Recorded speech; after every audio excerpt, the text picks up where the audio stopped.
ఎన్నోసార్లు చెప్పారు నా లక్ష్యము హరీష్ రావు అవినీతిని అంతం చేయడం అని.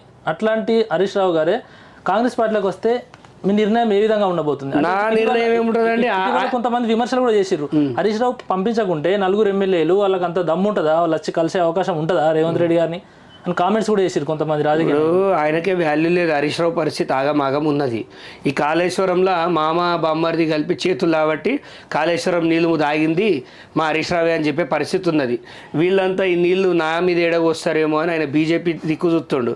అంత హరీష్ రావుని చేర్పించుకుంటుంది పార్టీ అని నేను అనుకోను. ఆయనను చేర్పించుకున్నా నాకు పెద్ద ఫరక్ పడేది ఏం లేదు.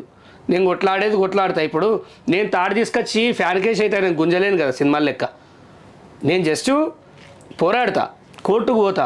కోర్టు కాదు ఆయన తప్పు చేయలేదంటే మూసుకొని కూర్చుంటా, సుప్రీంకోర్టు దాకా పోతా.